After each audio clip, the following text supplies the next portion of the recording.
지난 석 달간 우리나라의 그 원화 가치 폭락이 세계에서 세 번째로 컸던 걸로 기록됐습니다.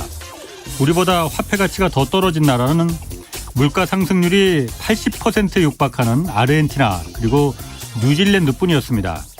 같은 기간에 유로화는 우리의 절반 수준, 그리고 일본 엔화는 물론 최근에 폭락 사태를 겪은 영국 파운드화조차도 우리보다는 사정이 나았습니다. 지난달 환율 방어를 위해서 외환 보유고가 197억 달러, 우리 돈으로 따지면 한 28조 원가량 줄어들었는데 한 달 만에 이 정도 금액의 외환 보유고가 줄어든 건 2008년 금융위기 이후 처음 있는 일이었습니다. 정부는 외환 보유고에 아직 여유가 있어서 괜찮다고 하지만 이 원화 가치 하락을 언제까지 외환 보유고를 풀어서 방어할 수는 없습니다. 다음 달 미국의 기준금리는 또다시 큰 폭으로 올라갈 가능성이 높습니다. 한미 간 금리차 더 벌어지면 원화 가치 더 떨어지게 됩니다. 한국은행도 모레 수요일 기준금리를 얼마나 올릴지 이제 결정하게 됩니다. 기준금리 결정은 무엇보다 타이밍이 중요합니다. 30여 년 전 일본 경제가 꼬꾸라지기 시작한 것도 따지고 보면 부동산 거품이 터질까 봐 이 기준금리 인상의 타이밍을 놓치면서 시작됐습니다. 네, 경제와 정의를 다잡는 홍반장, 저는 KBS 기자 홍사원입니다. 홍사원의 경제쇼 출발하겠습니다. 유튜브 오늘도 함께 갑시다.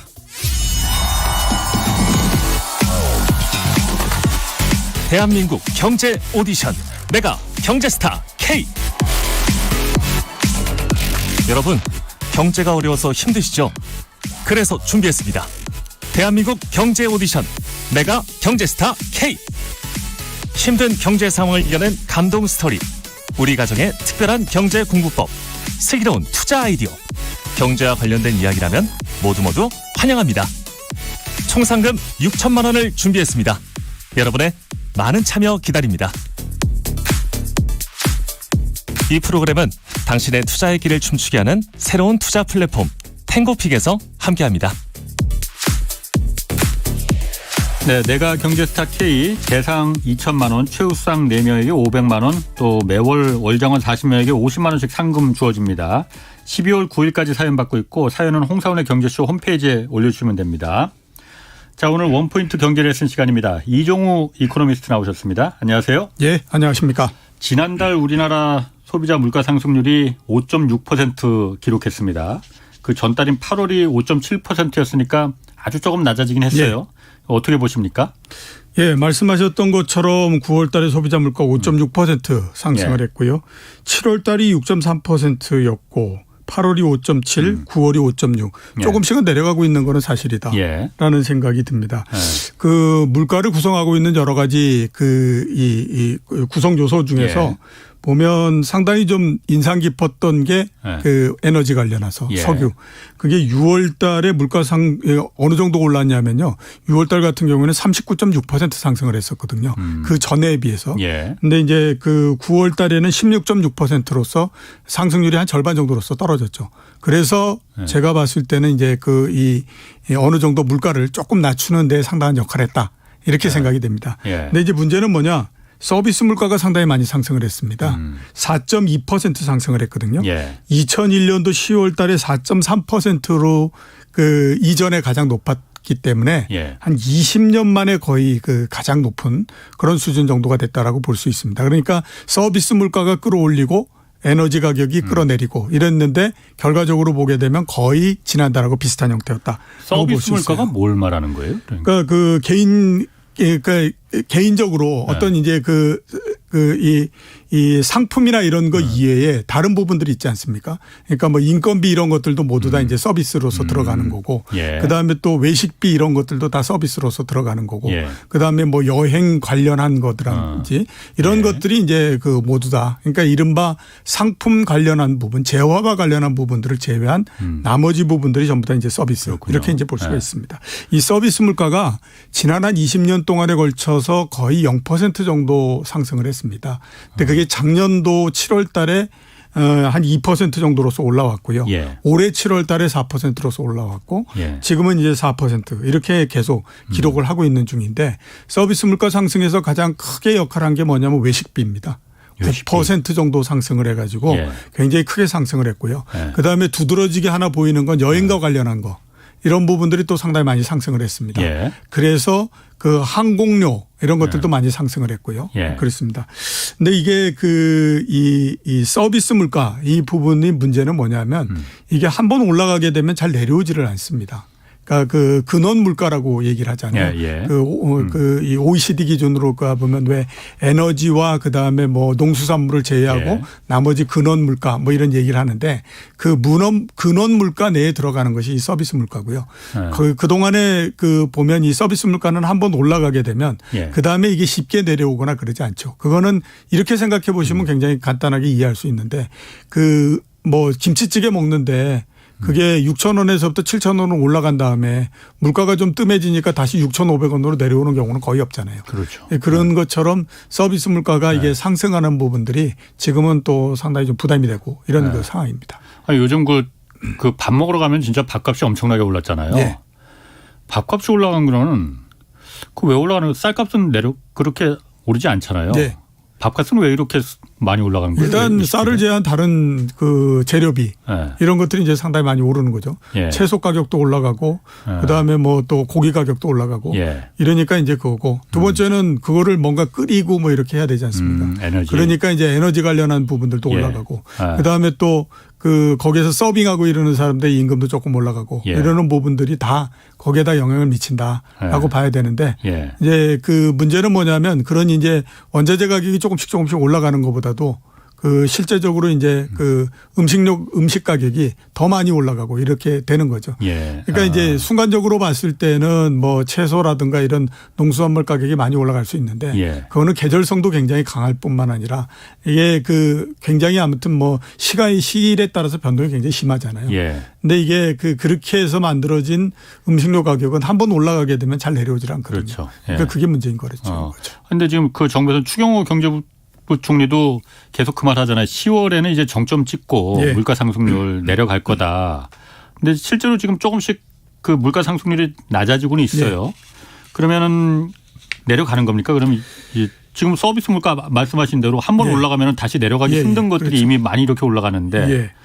앞에서 말씀드렸던 것처럼 7월에 6.3, 그다음에 8월에 5.7, 그다음에 9월에 5.6 예. 이렇게 해서 조금씩 내려오는 건 사실인데요. 예. 또 이 숫자를 보면 예. 위에서 이렇게 쭉 머물고 있는 상태이지 않습니까? 더 이상 크게 내려가지 그렇죠. 않고. 크게 내려가지 않고 위에서 그냥 이렇게 예. 쭉 머물고 있는 상태니까 우리가 원래 생각했던 건 뭐냐면 정점을 찍고 그다음에 빠른 속도로서 내려올 거다. 예. 그래서 연말 정도 되면 한 2%에서 3% 정도도 볼 수 있는 거 아니야? 뭐 이런 것들이 과거에는 일반적으로 어떤 수치가 고점을 치고 내려오고 이랬을 때에 갖고 있는 모양인데 예. 그게 아니라 지금까지 3달 동안에 나오는 그 그림을 보면 예.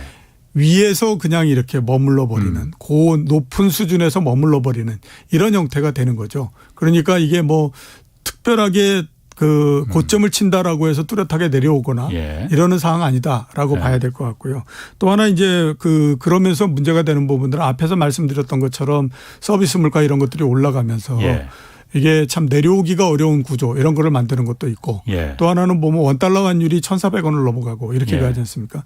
그러니까 수입 물가가 굉장히 많이 상승을 하는 거거든요. 예. 그리고 요 수입 물가 상승하는 거는 1,400원을 넘고 그랬던 것이 9월 달 이 정도서부터였으니까 앞으로 시간이 지나면 이게 또 반영이 되는 그런 형태가 되기 때문에 예. 이게 과연 지금 이제 기대하는 것처럼 이렇게 멋있게 내려오는 형태가 될 거냐. 예. 그 부분은 상당히 좀 의문이다라고 봐야 될 것 같고 예. 당분간은 보면 제 생각으로 상당히 높은 수준에서 계속 머물러 있지 않을까. 예. 그렇게 생각이 됩니다. 그 또 몇 가지 변수가 이달부터 가스하고 전기요금 오르지 않습니까? 예, 그렇죠. 이것도 물가 상승 그 항목에 포함되는 거죠. 예, 공공요금도. 그렇죠. 예, 예. 이거 올라가면은 이것도 큰 영향 주지 않나요? 예, 공공요금이 물가에 포함되어 있지 않다라고 하면 완전히 그렇게 적자를 보면서 전기료나 이런 것들을 안 올리거나 그럴 리가 없죠. 예, 그거를 이제 그게 상당히 영향을 주기 때문에 예. 당연히 못 올리는 거거든요. 예. 전기하고 가스 요금이 상승을 했습니다. 전기요금 같은 경우가 킬로와트 시당 대략 7.4원 정도가 상승을 했고요. 예. 그렇기 때문에 상당히 많이 상승을 하는 건데 이 전기하고 가스 요금이 상승함으로 해서 전체적으로 소비자 물가 상승, 그러니까 소비자 물가를 끌어올리는 부분들이 예. 0.3%포인트 정도 될 거다라고 생각을 하고 있습니다. 그러면 앞에서 9월 달에 우리나라 소비자 물가 상승률이 5.6%였지 않습니까? 예. 거기에 0.3%를 더하면 단순히 따지더라도 5.9%가 되죠. 예. 그러니까 이게 조금만 가게 되면 다시 또 6%로서 갈 수 있기 때문에 예. 그래서 상당히 좀 문제 이렇게 볼 수 있거든요. 예. 근데 이게 그 공공요금을 그렇기 때문에 그동안에 이제 굉장히 그 인상을 억제하고 예. 이런 형태였었는데 이제 더 이상은 인상을 억제하고 하기가 상당히 좀 어려운 물론 그런 그렇습니다. 상태죠. 예, 왜냐하면 그 전기료 이런 것들을 인상을 계속 안 하게 되면 예. 한전의 적자가 너무 커지는 형태가 되거든요. 예. 그러니까 한전의 적자가 커지게 되면 어떻게 됐든지 아무튼 뭐 국가의 그 기간 산업이고 그다음에 기간 기업인데 그게 이제 좀 그 어려워질 수 있기 때문에 예. 지금에서는 안 올릴 수는 없고 뭐 이런 형태로서 계속 가는 거죠. 근데 이번에 그 전기요금 올린 것도 제가 이렇게 보면은 어쨌든 우리나라 전기는 예. 가장 많이 쓰는 주체는 개인 그 가게가 아니거든요. 예, 가게가 산업이지 아니죠. 않습니까? 예, 산업입니다. 산업용 전기가 85%고 개인 일반 가정에서 쓰는 게 15%인데 산업용 전기도 올렸어요. 물론 올렸습니다. 그런데 산업용 전기는 누진제가 없지 않습니까? 네, 그렇죠. 거기서 굉장한 우리가 국민들 세금 모아서 기업들을 위해서 보조금을 지원해 주는 거나 마찬가지거든요. 네, 맞습니다. 지금 시기에는 그 85%가 좀 조금만 그 줄일 수 있도록 부담을 좀 지워주는 게 맞는 거 아닌가. 제가 보기에도 그런 그 얘기가 맞고요. 예. 그다음에 그동안에도 그런 얘기들이 굉장히 많이 있었습니다. 예. 그러니까 그 전력을 굉장히 많이 사용하는 예. 그 대기업이나 이런 데에서는 전력 요금을 좀 더 내야 된다. 예. 이게 개인 소비하는 그 전력도 누진제인데 예. 그쪽은 왜 그렇게 하느냐 이렇게 가거든요. 예. 근데 이제 그게 그동안에 항상 보면 이게 그래도 뭐 그 우리나라의 경제를 이렇게 끌고 가고 이러는 건데 예. 그런 부담을 지어서 되겠느냐 이런 예. 이제 얘기 많이 하고 했었거든요. 예. 그러면서 이제 번번이 밀리는 형태가 됐었는데 예. 그게 이제 전체적으로 아무튼 기업을 이렇게 그 하는 것보다 이게 위에 있는 기업들 같은 경우는 그렇게 해서 돈을 굉장히 많이 벌잖아요. 예. 그러면 그 버는 것들을 일정하게 어느 정도씩만 이게 그 환원해 주는 형태로서 예. 그래서 누진제를 해가지고 하게 되면 그 뭐 상당히 좀 이렇게 그 부담을 덜 수 있을 텐데 그거를 못 예. 하는 거죠. 그러니까 누진제를 한다고 하더라도 아주 대다수의 많은 기업들 같은 경우에는 예. 그 영향을 안 받거든요. 그렇죠. 그런데 어마어마하게 많은 전력을 사용하는 예. 그런 쪽은 이제 이 문제가 되는 건데 예. 그런 데는 그걸로 해서 돈을 많이 벌기 때문에 당연히 그만큼의 또 그 비용을 지불하는 것이 맞다라고 봐야 되죠. 맞습니다. 왜냐하면 우리나라에서 산업용 전기가 싸니까 용광로를 석탄이 아니고 전기로다가 예. 그만큼 전기가 싸니까 그런 생각이 나오는 거거든요. 예, 그렇죠. 그걸 왜 그럼 개인이 우리가 70년대도 아닌데 예. 유신 시대도 아닌데 왜 개인이 기업을 위해서 손해를 희생을 감내해야 되느냐. 그건 좀 아닌 것 같습니다. 또 다른 변수가 지금 유가잖아요. 예. 국제 유가. 예. 지금 $100 아래로 지금 $80 선으로 지금 많이 내려오긴 했는데 예.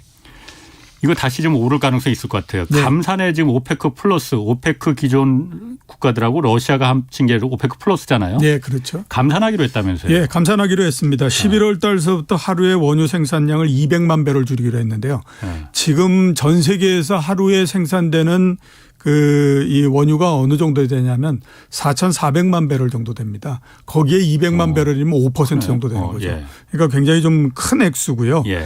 이 200만 배럴을 감산하는 것이 코로나19 이후에 최대 감산입니다. 가장 큰 폭으로서 감산을 하는 거고 예. 이렇게 감산하게 되면 전 세계적으로 하루 생산하는 것이 4,400만 배럴 정도에서 4,185만 배럴 정도로서 줄어들어 버리는 예. 그런 형태가 되는 거죠.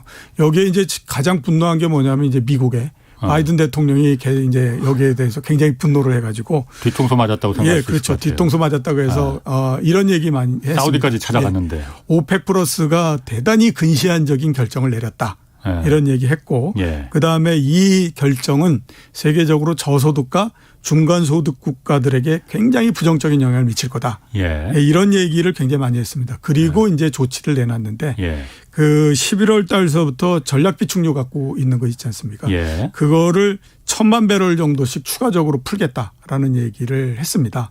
그리고 에너지 가격에 대해서 오페크의 영향력이 줄어드는 형태로서 우리가 연구를 해서 해라라고 하는 거.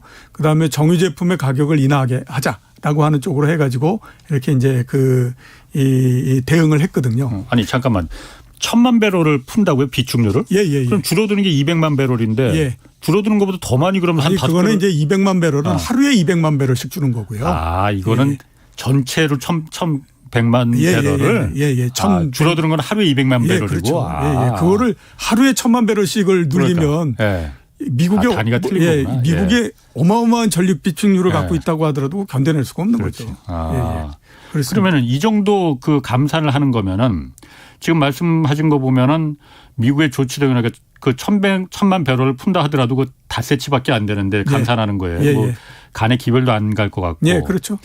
유가가 어느 정도 영향을 미치는 거예요? 다시 $100 넘어갈 수도 있어요, 그러면? 일단 그 80달러대 초중반까지 내려갔다가 예. 그동안에 이제 오펙 플러스 회의 이전서부터 조금씩 올라가기 시작해가지고요. 예. 이 발표가 나고 나서 다시 90달러대 위로 올라갔습니다. 예. 그래서 WTI 같은 경우가 92달러까지 갔고요. 그 서부 텍사스 산원유. 그 다음에 이제 북해산 브렌트유 같은 경우가 96달러 넘어서 갔거든요. 예. 그렇기 때문에 아마 요 기세로 몰고 가면 예. WTI까지는 모른다고 하더라도 예. 브렌트유 같은 경우는 100달러를 넘어가지 않을까라는 생각이 들고요. 예. 그다음에 또 하나 살펴봐야 될 게 왜 이렇게 오펙 플러스가 갑자기 감산으로 들어갔을까라고 하는 것들을 한번 이제 살펴볼 필요가 있죠. 예. 미국 입장에서는 말씀하셨던 것처럼 진짜 뒤통수 맞았다 이렇게 이제 볼 수 있지 않습니까? 예. 7월 달에 바이든 대통령이 국내적으로 굉장한 반대를 무릅쓰고라도 사우디를 가가지고 예. 만나고 했었거든요. 그 빈살만 왕세자. 빈살만 왕세자를 만났는데 결국에 이제 뭐 그게 안 돼 버린 건데. 그때 무시당하고 예. 다시 왔잖아요. 그러니까 오펙 플러스 입장에서 봤을 때는 제가 생각했을 때는 뭐 그쪽도 그쪽 나름대로의 논리적인 어떤 그 선택을 했다 이렇게 볼 수가 있는데 우선 이제 보면 지금 세계 경제가 굉장히 둔화될 거다라고 하는 우려가 상당히 많이 있는 상태지 않습니까? 예. 그러면 세계 경제가 둔화되면 당연히 석유에 대한 수요도 줄어들 거고 그렇게 되면 유가가 상당히 많이 떨어질 건데 예. 그러니 지금서부터 감산을 하는 것이 맞다 이렇게 이제 판단을 한 거죠. 그래서 하루 200만 배럴씩 감산하겠다 예. 이렇게 이제 나온 거고요. 두 번째는 뭐냐면 사우디 입장에서 봤을 땐 그 79달러가 예. 배럴당 79달러가 재정 적자가 플러스가 되느냐 마이너스가 되느냐 하는 거의 그 기로선입니다. 79달러가. 예, 79달러를 넘어가게 되면 재정이 계속해서 플러스가 나는 거고요. 예. 왜냐하면 이제 사우디 같은 경우에는 석유를 팔아가지고 예. 그 생기는 돈이 재정에서 굉장히 큰 그렇지. 역할을 하기 때문에. 뭐 그게 다 아니겠어요? 예, 그렇죠. 예. 그래서 79달러를 넘어가면 되는 거거든요. 예. 그런데 이번 같은 경우에 보면 계속해서 떨어져서 80달러대 초반 정도까지 내려갔기 때문에 예. 이 상태를 막지 않는다라고 하게 되면 이게 70달러대 밑으로 70달러대 중반 후반 초반으로 떨어지면서 예.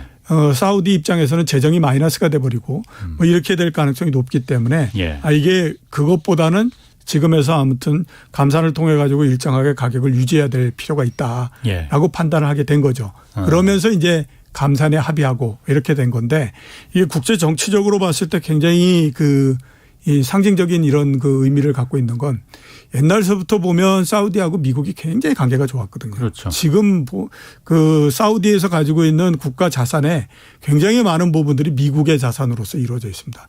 미국의 국채도 많이 갖고 있고 예. 막 이런 그건데 그래서 옛날서부터 이제 사우디가 미국의 한 편이다 이런 얘기를 많이 했는데 예. 이번 조치는 보면 미국에 전면적으로 그 등을 돌리고 러시아 쪽으로 넘어가 버리는 형태가 된 예. 거잖아요. 예. 러시아하고 공조해서 예. 그렇게 되니까 야 이거 사우디가 정말 계속 미국 편인가? 이런 이제 그 의문을 굉장히 많이 사람들한테 제시해 주는 그런 형태가 됐다라고 봐야죠. 아니 사우디가 원래 미국의 그 도움을 준 거는 예. 미국이 군사적인 보호막을 사우디를 우리가 지켜주겠다 사우디를 예. 그래서 대신 너희는 이제 석유도 달러로만 팔고 받고 팔고 또 우리가 하자는 대로 감산하자고 할 때 감산하고 증산하자고 할 때 증산하고 좀 우리하고 보조를 좀 맞춰줘. 예. 이렇게 암묵적으로 합의를 한 거잖아요. 예, 그렇죠. 사우디는 그럼 무슨 자신감으로다가 미국을 등 돌리고 척지고 러시아하고 그러면 손을 잡는 우선 거예요? 이제 뭐 자신감도 자신감이지만요. 지금은 이제 상당히 좀 감정적인 부분들도 좀 있다라고 봐야 되죠. 앞에서 그 빈살만 예. 왕세자 그 할 때 이제 카스쿠치를 뭐 죽였다 언론인. 안 죽였다 막 이런 얘기를 하고 했지 않습니까? 예, 예. 그러면서 그때 이제 굉장히 빈정이 상했거든요. 아, 그래가지고 감정적인 싸움으로. 현재로서는 아무튼 감정적인 부분도 많이 작동을 하고 있는 상태 이렇게 볼 수 있습니다. 그렇군요. 그러면 지금 다시 그 우리로 돌아서 어쨌든 이러면은 석유값 올라가면은 예. 물가 상승률도 그럼 더 올라갈 거 아니에요? 예, 그렇죠. 지금은 조금 잡힌다고 앞에서 하지만은. 제가 말씀드렸던 네. 것처럼 그 6월 달에 작년도에 비해서 40% 정도 에너지 가격, 석유 가격이 상승을 예. 했다가 9월 달 되면 절반 정도로서 줄어들었거든요. 예. 근데 이게 이제 조금 시간이 지나면 예. 지금 이제 90달러대 돼 있고 뭐 이러는 것들이 또 거꾸로 영향을 주기 때문에 이게 좀처럼 낮아지기가 어려운 그런 그 상태가 된다라고 봐야 되겠죠. 그럼 그렇기 정부 때문에 예상하고는 좀 다를 수가 있겠네 그러면요. 그러니까 원래 이제 예상은 유가가 10월. 딱 이제 그 한번 이제 피크를 치고 그다음에 쭉 내려올 거다 이렇게 예. 이제 예상들을 했었는데요. 제가 몇 달 한두 달 전 정도에 나와서 말씀을 드렸었는데 지금 유가는 80달러대 중반에 이하로 내려가기는 그렇게 쉬운 상황은 아닙니다. 왜냐하면 이거는 근본적으로 아직까지는 그 석유를 생산할 수 있는 예. 그런 여력이 유효 여력이 그렇게 유효 여력이 예. 그렇게 많지가 않은 상태거든요. 그렇기 때문에 예. 이게 그 만약에 이제 유가가 피크를 치고 빠른 속도로서 내려올 거다. 예. 그렇게 기대하고 뭔가 이 경제 계획을 짜고 그랬다라고 하면 그건 조금 이제 잘못 짠 거다라고 봐야 되죠. 그렇군요. 예. 지금 그럼 당장 우리 같은 경우에 우려되는 게 지금 물가도 물가지만은 이 무역 수지 그러니까 예. 물건 사고 파는 핸드폰 얼마나 수출하고 그래서 벌어들이는 달러 그리고 뭐 수입하는 원유나 이런 거 예. 그리고 상품 교역한 그 무역 수지는 한 6달 연속 적자였잖아요. 예, 예, 그렇죠. 근데 우리가 그래도 좀 안심했던 게 경상수지. 경상수지라는 거는 거기다가 예. 모든 뭐 서비스, 뭐 예, 노동 이런 걸 갖다가 국가 전체로 봤을 때 가계부나 마찬가지라면서요. 예, 그렇습니다. 들어온 달러하고 나간 달러하고 물건도 합쳐서 예. 경상수지가 그래도 여태까지는 흑자였는데 예.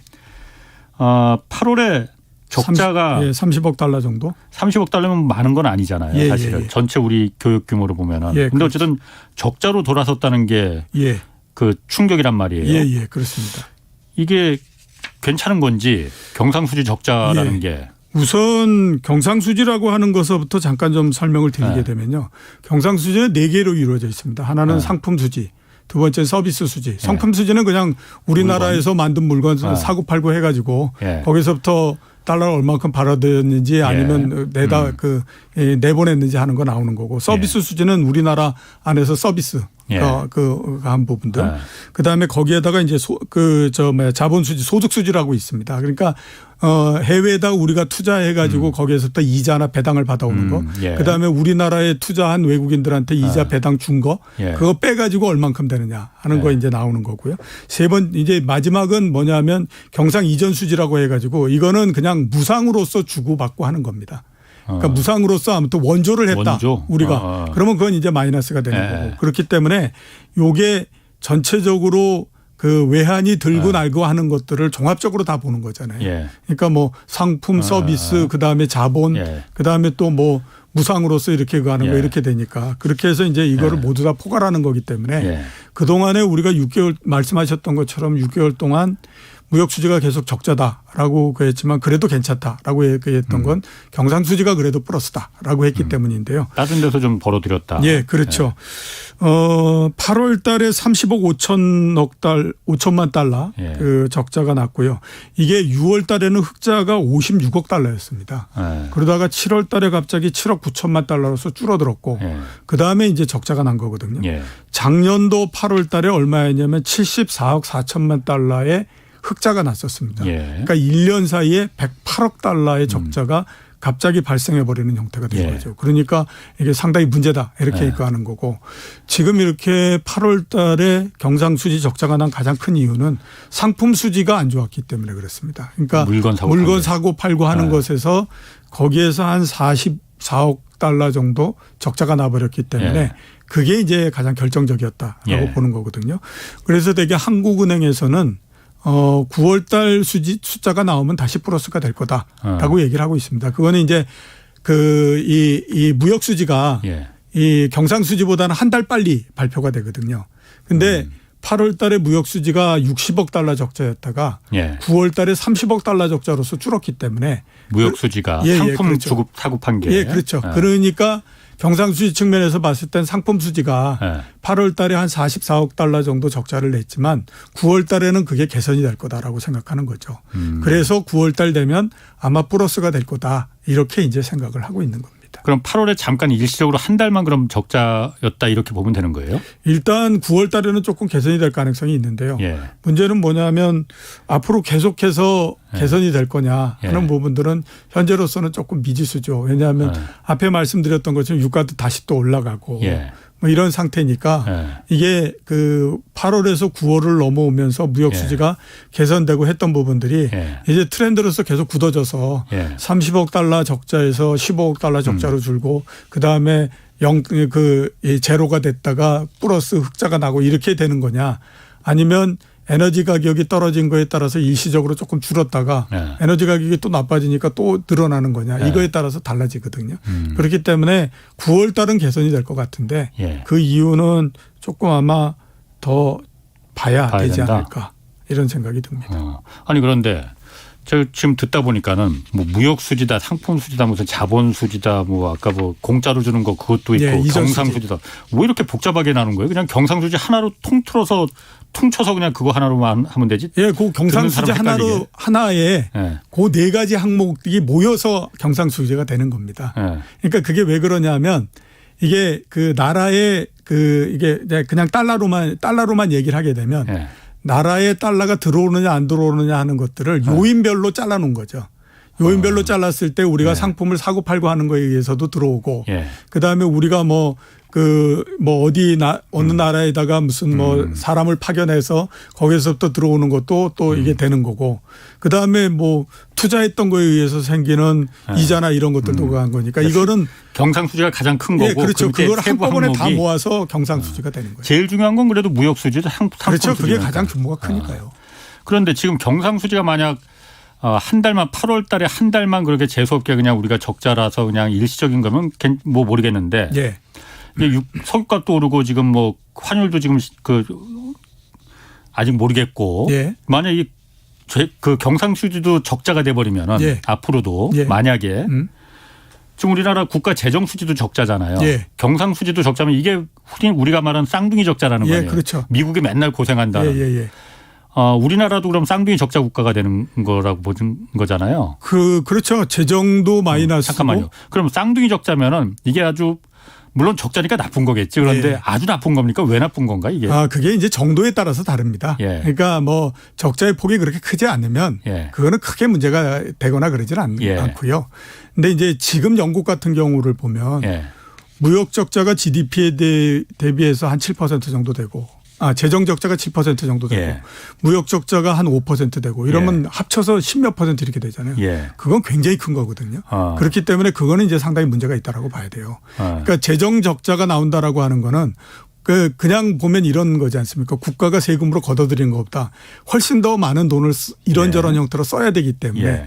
계속해서 정부 입장에서 봤을 때는 국채를 발행하거나 이렇게 해가지고 그걸 메꿔 나가야 되는 거니까 예. 정부의 빚이 계속 늘어나는 게 되는 거고요. 예. 그다음에 이제 무역 수지가 계속 적자가 된다는 거 하는 거는 그 나라가 다른 나라에 물건을 팔아가지고 벌어들이는 것보다 다른 나라로부터 물건을 사가지고 보내야 되는 돈이 더 많으니까 예. 계속해서 달러가 부족해지는 형태가 되는 거죠. 예. 그러면 그거는 다른 달러를 가지고 있는 나라나 이런 데서부터 빌려오는 수밖에 없는 거죠. 예. 그러니까 부채가 계속해서 쌓이는 거니까 시간이 지나서 그 부채가 굉장히 커지게 되면 이게 당연히 경제 전체적으로 봤을 때 견디기가 어려운 형태가 되는 거지 않습니까? 예. 이게 그 쌍둥이 적자라고 하는 것이 문제가 된 게 언제서부터냐면 1980년대에 레이건 대통령이 되면서부터 예. 이게 문제가 되기 시작을 했던 거죠. 그러니까 미국도 그전에는 보면 재정 적자나 그 무역 적자가 있다라고 하더라도 그 예. 폭이 그렇게 크지가 않았어요. 대개 GDP 1% 미만 정도에서 계속 있었는데 예. 그때에서부터 갑자기 엄청나게 늘어나기 시작을 했고 그다음에 이제 70년대 중후반을 넘으면서부터 미국 경제가 어마어마하게 안 좋았거든요. 그러니까 그때 이제 미국의 경제학자들이 많이 얘기했던 게 뭐냐면 미국이 이렇게 재정과 그다음에 무역 모든 부분들에서 다 적자를 내게 되면 이게 이류 국가로서 쫓겨나 버리는 형태가 된다. 이러면서 이제 그때의 쌍둥이 적자라고 하는 것들이 사람들 그다음에 또 경제학자들의 뇌리에 콱 박혀버린 거죠. 이건 굉장히 안 좋은 거야. 이렇게 해서 이제 된 거고. 근데 그때에 합쳐서 GDP 한 5% 정도 됐거든요. 예. 근데 나중에 가보면 그거는 뭐 양반인 그렇지. 형태가 됐습니다. 지금 보면은 뭐. 예, 최고일 때가 미국의 아들 부시가 대통령일 때 그때는 어마어마했거든요. 예. 진짜 뭐 이 재정 적자만도 10%를 넘어가고 막 이랬으니까요. 예. 그런데 지금 이제 우리나라도 약간의 뭐 이렇게 쌍둥이 그 부분들이지만 아직까지는 그렇게 GDP 대비해서 굉장히 큰 액수가 아니기 때문에 다른 나라에 비해서는 그래도 뭐 그렇게 문제가 있다 이런 정도까지는 아니라고 봅니다. 미국이야 뭐 쌍둥이 적자가 아니라 세 쌍둥이 적자라도 뭐 달러를 찍어낼 수 있는 기축통화국가니까는 예. 그거 별로 걱정 안 하는 거잖아요. 예, 그렇죠. 근데 제가 궁금한 게 미국의 레이건 대통령 때 왜 쌍둥이 적자가 발생했을까? 레이건 대통령은 어쨌든 작은 정부 그래서 재정 지출도 별로 안 하고 그랬는데 왜 그렇게 적자가 세금을 많이 깎아줘서 그런가? 예, 일단 그때에 제일 처음에 그랬던 게 이제 그 레이거노믹스 하면서 예. 레이거노믹스가 세금을 깎아서 예. 그렇게 되면 시간이 지나면 경제가 좋아져서 이렇게 그 오히려 세수가 더 늘어난다 이런 낙수 효과. 거였거든요. 예, 그러니까 제일 처음에 세금을 깎아줬기 때문에 굉장히 그 효과가 됐거든요. 그 전에는 재정 수리가 그래서 안 좋아졌고 그 전에는 미국의 법인세가 최고율이 75% 이렇게 됐습니다. 그래요? 예, 그렇게까지 높았어요? 그 소득세율 말고? 예, 그 미국이 높을 때는요 어마어마하게 높았어요. 법인세가? 예, 예. 그래요? 그 정도였는데 그거를 누가 기업을 해? 20몇 % 정도까지 깎았으니까 예. 그렇게 되니까 뭐 그 효과가 어마어마했다라고 봐야 되죠. 그렇게 됐던 게 있고요. 예. 그다음에 또 레이건 대통령 때에 미국 경제는 굉장히 안 좋은데 예. 그 스트롱 아메리카 이거를 또 내세우면서 예. 강한 달러를 계속해서 또 그 갖고 가는 형태로 했어요. 예. 그러다 보니까 뭐 이렇게 저렇게 해가지고 상당히 안 좋은 형태였죠. 그렇군요. 자, 무엇보다 이제 그 우리 환율도 지금 막 이제 내일부터 다시 되면 어떻게 될지 모르겠는데 예. 환율도 지금 걱정이고 기준금리도 지금 걱정입니다. 일단 기준금리 보면은 미국이 다음 달 기준금리 결정하잖아요. 예. 우리나라는 이제 내일 모레 이제 수요일 날 결정되죠. 예. 미국이 지금 중요한데 예. 미국 기준금리가 미국이 엊그제 고용지표가 발표됐잖아요. 예.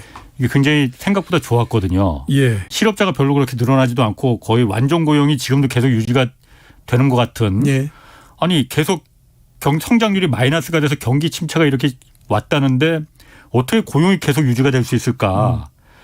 이 말은 다시 말해서 미국 그 중앙은행 연방준비제도 파월 의장 같은 경우에는 막 지금 자신감 뿜뿜할 것 같아요. 예. 예. 야 이거 경기 침체 안 오네. 물가가 오르는데 이참에 금리 확 올려도 괜찮을 것 같은데 이런 자신감을 막 불어넣어 줄 것 같거든요. 어떻습니까? 예, 바로 그겁니다. 그래서 금요일 날 고용 수치가 나오고 난 다음에 예. 미국 주식시장이 굉장히 많이 하락을 했거든요. 그러니까 지금 어차피 그 경제 정책을 필 때는 예. 현재 나오고 있는 숫자들을 보면서 예. 경제 정책을 피고 이렇게 하지 않습니까? 예. 그 나오고 있는 숫자만을 보면 미국이 0.75% 11월 달에 금리 인상하고 하는 거는 현재까지 나와 있는 수치만을 봤을 때는 이건 뭐 그렇지. 피할 수 없다라고 예. 볼 수밖에 없죠. 예.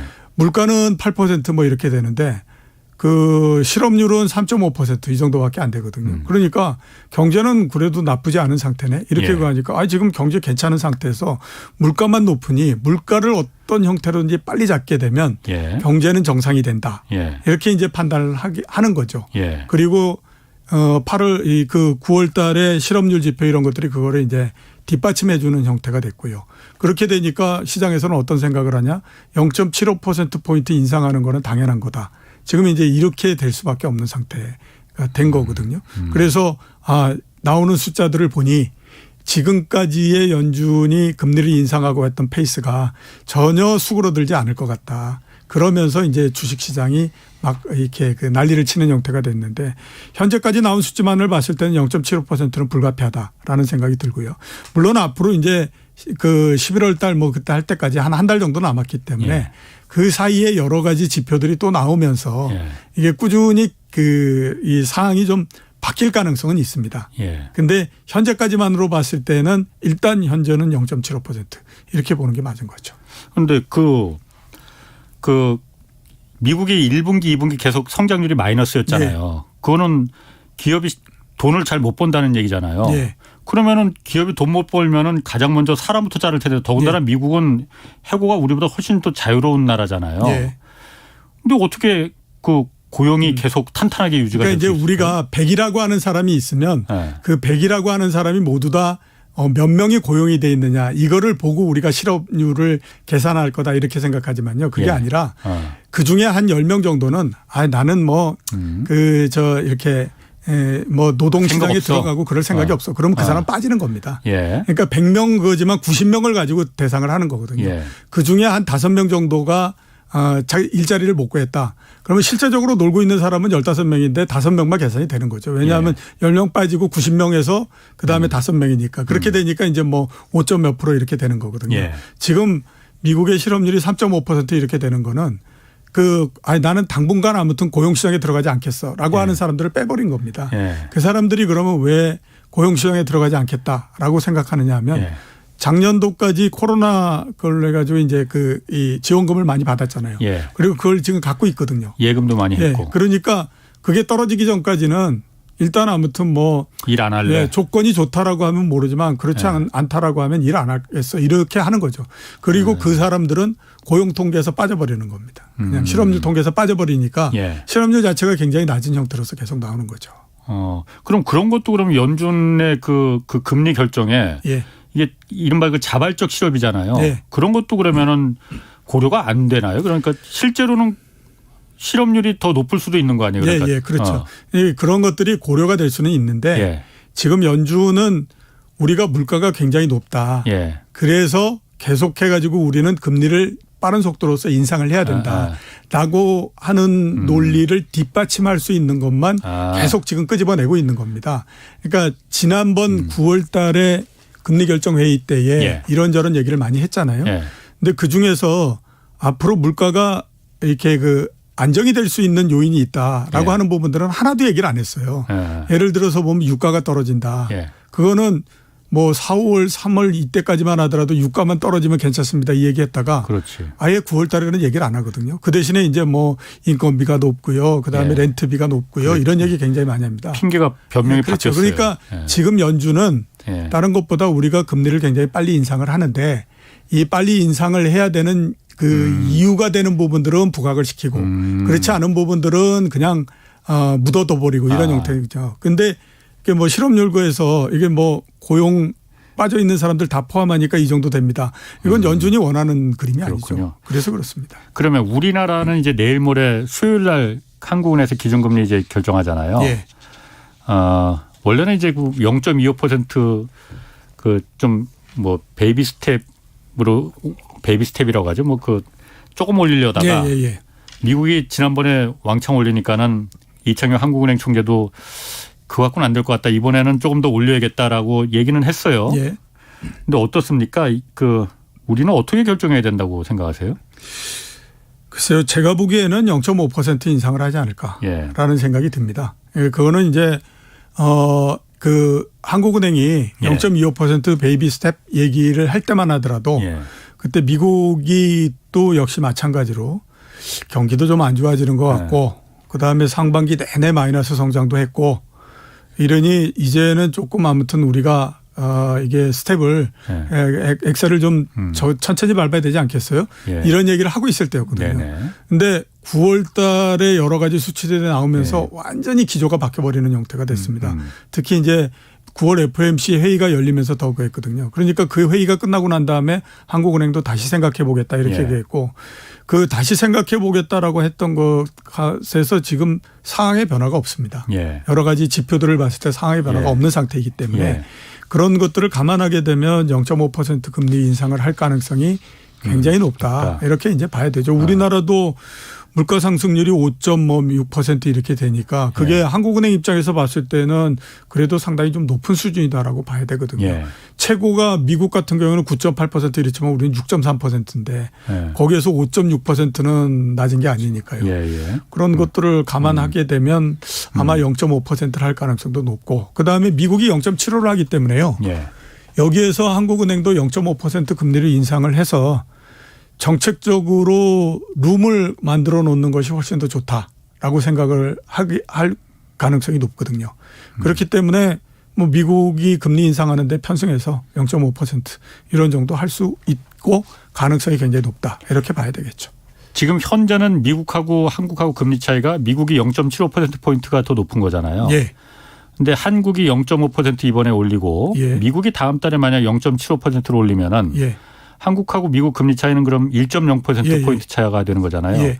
이 정도는 괜찮은 건지. 예. 왜냐하면은 금융당국이나 정부에서는 과거에도 한 3차례 정도 미국이 더 높았었던 적이 있었는데 예. 그 괜찮았다. 자본 유출 없고 뭐 환율도 그렇게 크게 변동하지 않았고 그랬다는 건데 그때하고 지금 좀 다르잖아요. 예. 아까 말했듯이 경상수지가 지금 우리 그때는 수출이 엄청 잘 됐던 때였고 지금은 무역 상품 수지는 물론이고 경상수지도 지금 적자 뭐 계속될지 안 될지 모르겠지만 적자를 기록하는 때잖아요. 예.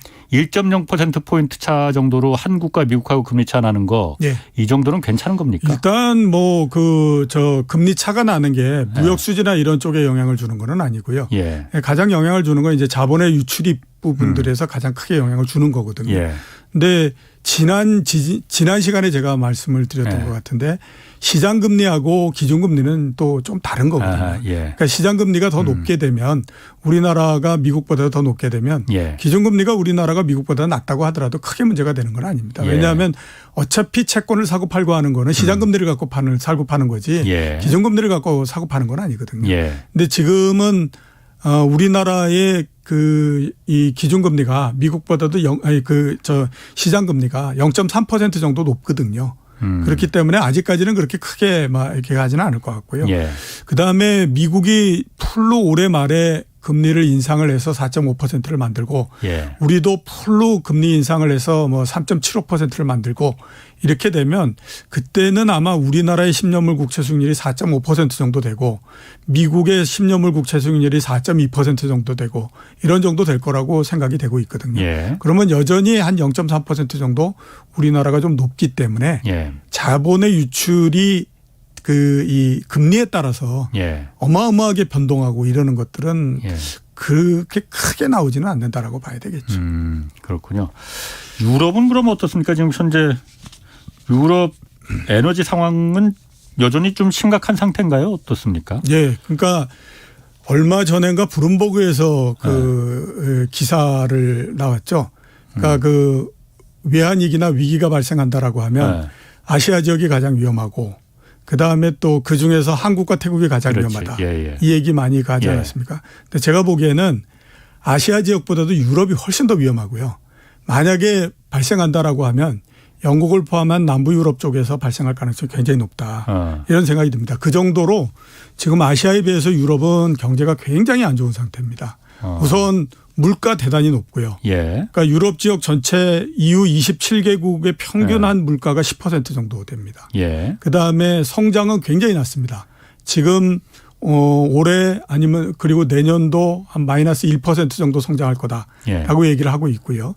그다음에 에너지 분배가 잘못된다라고 하면 예. 올해 4분기 정도에는 잘못하면 경제 성장률이 마이너스 5% 나올 가능성이 있다. 그러니까 이런 정도로서 지금 얘기하고 있거든요. 예. 그다음에 또 아시는 것처럼 에너지 가격 굉장히 많이 상승을 하고 그런 상태이기 때문에 지금 유럽이 상당히 안 좋습니다. 그리고 근본적으로도 상당히 좀 좋지 않은 상태 이렇게 볼 수 있거든요. 예를 들어서 보면 그렇습니다. 남부 유럽이 2010년도에 재정 위기가 그렇죠. 발생하고 예. 국가 뭐 이런 거지 않습니까? 예. 그러면 한 10몇 년 이렇게 지났는데 그게 다 해소가 됐느냐. 해소가 된 게 아니라 상황이 더 안 좋아졌거든요. 그러니까 그리스가 국가 부채 비율이 2010년도 11년도에 162% 정도였어요. GDP에. 예. 근데 그게 지금 185% 정도 됩니다. 일본이 210%, 220% 이렇게 돼가지고 난리다 뭐 이렇게 하는데 거의 그거에 육박해 가고 있는 상태거든요. 예. 그다음에 이탈리아 같은 경우가 127%에서 150%가 됐고요. 그다음에 스페인 같은 경우가 86%에서 118%가 됐습니다. 예. 유로존 전체를 따져보면요. 2010년도 이럴 때에 국가부채 비율이 91%였는데 그게 지금 95%로 4%포인트 정도 올라갔거든요. 예. 근데 남부 유럽에 있는 여러 나라들은 적으면 15% 많으면 30% 정도씩 올라갔어요. 그러니까 그 당시에 재정 위기니 뭐니 했던 거가 해소가 되지 않고 보다 더 지금 커져 있는 상태거든요. 거기에다가 최근에 이제 금리가 계속해서 올라가잖아요. 이태리 같은 경우에도 4%를 넘고 막 이렇게 얘기했는데 이게 얼마 전까지만 하더라도 보면 그리스 이런 데의 그 국채 금리가 미국보다도 훨씬 낮았거든요. 예. 그러니까 국가 부채 비율이 높아진다고 하더라도 그 옛날에 비해서는 부담이 덜한 거죠. 그 금리가 내려갔기 때문에. 근데 이게 국가 부채 비율도 높아진 상태에서 예. 금리가 높아지는 상태가 되기 때문에 예. 굉장히 지금 부담을 많이 지고 있는 상태 이렇게 예. 봐야 되거든요. 예. 그러니까 유럽 같은 경우가 영국도 어렵지만 예. 남부 유럽도 어렵고 그래서 유럽 전체적으로 봤을 때 지금 상당히 상황이 안 좋은 상태 이렇게 이제 볼 수가 있는 거죠. 영국이야 뭐 감세 정책하고서 많이 다뤘긴 했지만은 좀 예. 별개로 좀 치고 예. 유럽 EU 국가 같은 경우에는 남부 유럽이 10년 전에 그 재정 위기를 겪고 난 다음에 뭐 그 얘기는 들었어요. 우리가 그냥 마음대로 이렇게 국채 발행해서 빚져도 다른 독일이나 프랑스 같은 나라 잘 사는 나라들이 우리 망하게 안 둬. EU를 유지하기 위해서는 그러니까 걱정하지 않아도 돼. 이런 좀 도덕적 해이 같은 것도 있었던 것 같아요. 예. 그러면은 유럽 금리가 그러니까 지금 통일돼 있잖아요. 예, 그렇죠. EU 전체가. 예, 예. 나라마다 좀 남유럽은 좀 금리를 따로 이렇게 정할 수는 없는 거예요? 그러니까 국가가 발행하는 채권 이거는 예. 나라마다 금리가 조금씩 다릅니다. 예. 근데 문제는 뭐냐면 그 기준금리 미국으로 따지면 기준금리는 예. 유럽은행에서 일괄적으로 정하거든요. 그거 따로 정하면 안 되는 건가요, 이게? 그렇게 되면 지금 이제 유로존에서 통화를 단일화하고 하는 의미가 별로 없어지는 거가 되죠. 아, 그럼 독일이나 이런 나라들 자본들이 잘못하면 다 그쪽으로 만약에 남유럽의 금리가 만약 낮다면은 예. 그쪽의 돈들이 다 독일이나 다른 금리가 높은 다른 유럽 국가들로 확 다 예. 쏠려갈 그러니까 수가 있겠군요. 남부 유럽 이런 쪽이 왜 그렇게 그 부채가 늘어나고 이렇게 했느냐 예. 따져보면 모두가 다 똑같은 유로화를 쓰고 있는 거지 않습니까? 예. 거기에다가 기준돼서 내려오는 기준금리도 똑같은 형태가 되니까 국가에 따라서 원래 그 이 금리와 환율이라고 하는 것이 국가의 경제를 조절할 수 있는 가장 좋은 수단인데 그렇죠. 예. 그 수단 두 개가 다 없어져 버린 형태가 그렇죠. 됐잖아요. 예. 예. 그러니까 똑같이 우리가 쓰고 있는 돈과 똑같은 거를 받을 수 있으면 예. 독일이나 이런 데 있는 사람들 입장에서 봤을 땐 예. 아니 괜히 독일에 무슨 국채를 사거나 독일의 은행에다가 예금을 해서 1년에 뭐 0.1% 금리를 받니 예. 저런 남부 유럽에다가 하면 4% 5%를 받을 수 있는 건데 예. 그 사이에 무슨 뭐 환을 해지해야 되는 그 필요도 없고 이렇게 예. 되니까 그쪽으로 이제 가서 그렇게 해서 자본이 되는 거죠. 근데 그거를 바꾸는 순간 예. 그거에 이제 엄청난 혼란이 발생할 수밖에 없는 거고 예. 그렇게 되면 약한 쪽에 있는 뭐 남부 유럽이나 이런 데는 경제가 무너져 버리는 형태가 되니까 예. 그거를 이제 수정할 수가 없는 거죠. 그걸 수정하는 순간에 아무튼 유로화 체제는 이렇게 무너져 버리는 형태가 되니까 그게 안 되는 겁니다. 유로화 체제가 그래서 이번에 이 불만인 나라들도 많고 예. 그러다 보니까 유로화 체제가 붕괴될 가능성 이런 얘기도 솔솔 나오고 있거든요. 예. 가능성이 있습니까? 그 2010년도에 그 재정 위기가 나고 했을 때에 예. 그 여러 가지 얘기들이 있었죠. 예. 그리고 이거를 유지하기 어려울 거다라는 얘기도 있었고 예. 그렇기 때문에 서로 피도 다르고 쓰는 예, 말도 예. 다른데 언어도 다른데. 그래서 그때 나왔던 얘기가 뭐냐면 메이저리그와 마이너리그로서 나누자 이런 얘기도 하고 그랬죠. 했었거든요. 예, 그랬는데 결국에 보게 되면 이제 유로 체제를 유지하는 쪽으로 선택을 한 거잖아요. 예. 그래서 이 유럽은행이 지원을 해주고 그래서 이제 그랬죠. 벗어나게 해줬던 거니까 예. 당분간은 유로 체제를 유지하려고 하겠죠. 근데 어떤 체제가 무너진다라고 하는 거는 이게 필요하냐 안 필요하냐에 따라서 그 결정을 하는 게 아니라 예. 이거를 유지할 수 없게 만드는 압력이 견딜 수 없게 되면 그때는 자연적으로 무너져 버리는 형태가 되는 거거든요. 근데 일단은 아무튼 지금은 최대한으로 막는다라는 쪽으로서 가고 있는 건데 예. 그게 시간이 지나서 더 이상은 못 막는다라고 하면 그때는 유로 체제가 그 체제 전체적으로 바뀌는 그런 과정으로서 들어간다라고 봐야 되죠. 영국이나 뭐 남유럽 국가 중에서 거기가 문제가 생기면 외환위기나 금융위기가 생기면 우리나라도 큰 영향을 미칩니까? 짧게. 그렇죠. 유럽의 경제 자체가 굉장히 규모가 큰데 그게 흔들리면 우리나라는 당연히 영향을 받죠. 네, 지금까지 이종호 이코노미스트였습니다. 고맙습니다. 예. 내일은 글로벌 자본주의 변동으로 보는 한국 불평등 30년 자세히 살펴보겠습니다. 지금까지 경제와 정의를 다잡는 홍반장 홍사원의 경제쇼였습니다.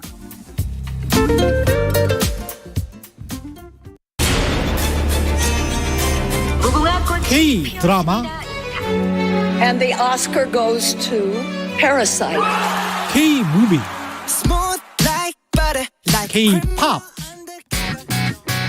세계를 뒤흔들고 있는 K 열풍.